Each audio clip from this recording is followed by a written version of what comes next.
అందరికీ. చూడండి, మనం రెగ్యులర్గా చేసుకునే చట్నీలు కాకుండా చక్కగా హోటల్ స్టైలు అల్లం పచ్చడిని తయారు చేసుకుంటే ఇడ్లీలోకి ఎంత బాగుంటుందోనండి.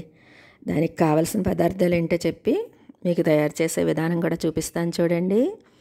మనం ముందుగా చక్కగా ఈ పదార్థాలన్నీ ప్రిపేర్ చేసేసుకుంటే తయారు చేసుకోవడం ఎంతో ఈజీగా అయిపోతుందండి.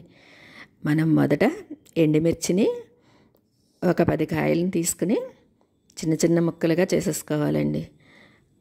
నేను ఎండుమిర్చి తెప్పించినప్పుడు మొత్తం ఎండుమిర్చిని అన్నిటిని చిన్న చిన్నగా ముక్కల్లా కట్ చేసుకున్నానండి. అందుకని చెప్పి ఇదిగోండి ఈ విధంగా 10 కాయలకి సరిపడా ఎండుమిర్చి ముక్కలను వేసానండి. అలాగే ధనియాలు ఒక 3 స్పూన్లు, పచ్చిశనగపప్పు ఒక 3 స్పూన్లు, అదేవిధంగా జీలకర్ర 1/2 స్పూను, మెంతులు ఒక 1/2 స్పూను, ఆవాలు ఒక 1/2 స్పూను, చింతపండు ఒక నిమ్మకాయ సైజు 2 నిమ్మకాయ అంత చింతపండు అండి. కొంచెం చింతపండు ఎక్కువ వేసుకున్నా పర్వాలేదు. అలాగే బెల్లం కూడా చాలా ఎక్కువగా వేసుకుంటే బాగుంటుందండి.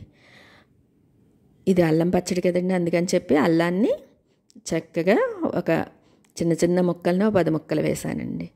ఈ విధంగా కొలతలతో తయారు చేసుకుంటే ఎంత బాగుంటుందోనండి ఈ అల్లం పచ్చడి. ఇలాగ అన్నీ ప్రిపేర్ చేసుకుని మనం ప్లేట్లోకి వేపేసుకుని మిక్సీ ఆడుకుంటే చక్కటి అల్లం పచ్చడి రెడీ అయిపోతుంది. ఎప్పుడైనా సరే మనం ఈ విధంగా నేను పచ్చిమిర్చితో చేయడం చూపించానండి. అలా కాకుండా ఇలాగ మనం ఎండుమిరపకాయలతో చేసుకుంటే హోటల్లో ఉంటుంది కదండి అల్లం పచ్చడి, ఆ విధంగా తయారైపోతుందండి. అసలు ఎంత సూపర్ టేస్ట్ తోటి ఇలా తయారు చేసుకున్న పచ్చడి చక్కగా 6 నెలల కాలం 6 నెలలు నిలవ ఉంటుందండి. మనం వాటర్ వేయకుండా ముందు ముద్దలా చేసేసుకుని తర్వాత మనకు కావాలనుకున్నప్పుడు ఎంత కావాలంటే అంత తీసుకుని వాటర్ చేర్చుకుంటే చక్కటి పచ్చడి నిలవ ఉండే పచ్చడి రెడీ అయిపోతుంది. ఇదిగోండి మనం ఆయిల్ కొంచెం ఎక్కువగానే వేసుకున్నా పర్వాలేదు. 3-4 స్పూన్లు వేసి అది వేడెక్కాక ధనియాలు, పచ్చిశనగపప్పు, అలాగే మినపప్పు వేసుకోవచ్చు, కానీ మినపప్పు వేసుకుంటే టేస్ట్ వేరే రకంగా ఉంటుందని చెప్పి నేను మినపప్పు అవాయిడ్ చేశానండి. ధనియాలు, శనగపప్పు, అలాగే జీలకర్ర, ఆవాలు, మెంతులు, చింతపండు, ఎండుమిర్చి, అల్లం ముక్కలు వీటిలన్నిటిని వేసేసుకుని చక్కగా వేపుకోవాలండి. అల్లాన్ని కూడా వేసి వేపుకోవాలి. అలా వేపుకున్నాక ఈ పోపు ఎంత బాగా వేపుకుంటే పచ్చడి అంత బాగుంటుందండి. కొంచెం కలర్ మారే వరకు వేపుకుంటే మనకి చక్కటి టేస్ట్ వస్తుంది. ఈ విధంగా చెప్పాను కదండి. దినుసులన్నీ వేసేసుకుని అల్లాన్ని కూడా వేసుకుని చక్కగా వేపుకోవాలి.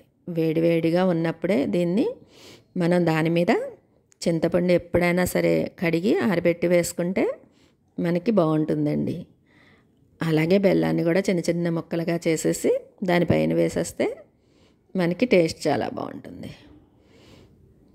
ఇదిగోండి ఈ విధంగా పోపునంతటిని చక్కగా వేపేసుకుని మనం చల్లారబెట్టుకున్నాక అప్పుడు బాగా చల్లారిపోయాక అప్పుడు మిక్సీ ఆడుకోవాలి.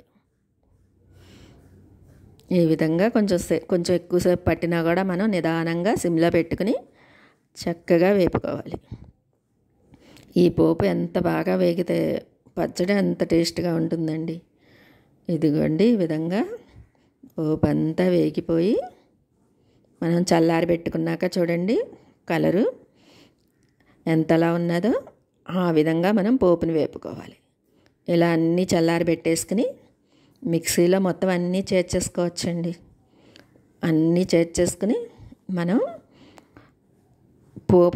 పోపు చల్లారబెట్టుకునేటప్పుడే పోపు పొయ్యి మీద నుంచి కింద దింపుకునేటప్పుడే బెల్లాన్ని చిన్న చిన్న ముక్కలుగా చేసి దాని మీద వేసేసుకోవాలి. దాని వలన కొద్దిగా మెల్ట్ అయినట్టు అనిపించి మనకి ముద్దలాగా చక్కగా వస్తుంది.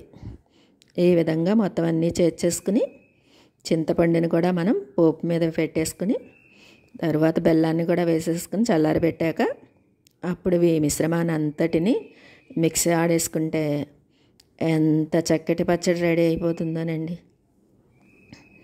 చెప్తాను కదండి, చక్కటి టేస్ట్ తోటి కుదరాలంటే చక్కగా మనం శ్రద్ధగా చేసుకోవాలండి.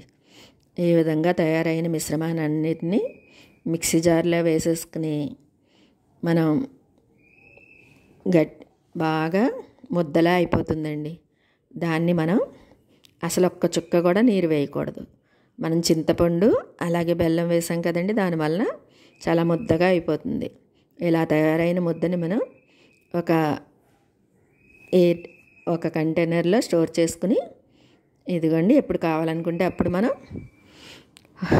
ఈ విధంగా మనం ఎంత కావాలో అంత వాటర్ పోసుకుని కలుపుకుంటే మనకి ఎంతో రుచికరమైన హోటల్ స్టైల్ అల్లం పచ్చడి రెడీ అయిపోతుందండి. మనం వాడిన పదార్థాలన్నీ కూడా ఇవి ఎంతో టేస్ట్గా ఉంటాయి కదండి. అందువలన ఈ పచ్చడి ఎంత బాగా వస్తుందో మీరే చూడండి. ఇదిగోండి ఈ విధంగా మీరు కూడా ట్రై చేసి మీకు ఎలా వచ్చిందో నాకు కామెంట్స్లో చెప్పండి. ఈ వీడియో కనుక మీకు నచ్చితే లైక్, షేర్, కామెంట్ మాత్రం మర్చిపోవద్దు. హోటల్ స్టైల్ అల్లం పచ్చడి అని చెప్పాను కదండి, చక్కటి రుచితోటి ఈ విధంగా తయారు చేసుకుంటే హోటల్ స్టైల్లో వచ్చి అసలు ఎంత బాగుంటుందోనండి. మీకు పదార్థాలన్నీ చెప్పాను కదండి. ఒక 10 ఎండుమిర్చిని తీసుకుంటే మనం ఈ విధంగా ఒక 3 స్పూన్ల ధనియాలు, ఒక 3 స్పూన్ల పచ్చిశనగపప్పు, మిగిలినవన్నీ కూడా అర స్పూను జీలకర్ర, ఆవాలు, మెంతులు పావు స్పూను వేసుకుని మనం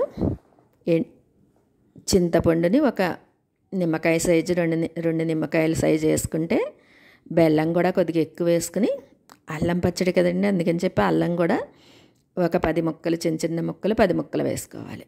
వీటన్నిటిని ఆయిల్లో బాగా వేపేసుకుని ఒక్క చుక్క కూడా నీరు చేర్చకుండా మనం దాన్ని మిక్సీ పట్టేసుకోవాలి. అలా పట్టేసుకున్న ముద్దలోని కొద్దిగా తీసుకుని చక్కగా వాటర్ కలుపుకుని ఇదిగోండి వేడి వేడి ఇడ్లీ మీద నెయ్యి వేసుకుని, అలాగే కొబ్బరి చట్నీ, సాంబారు, ఈ అల్లం పచ్చడి అసలు తింటే ఉంటుందండి. ఎంత అమోఘంగా ఉన్నదనండి ఈ చట్నీ.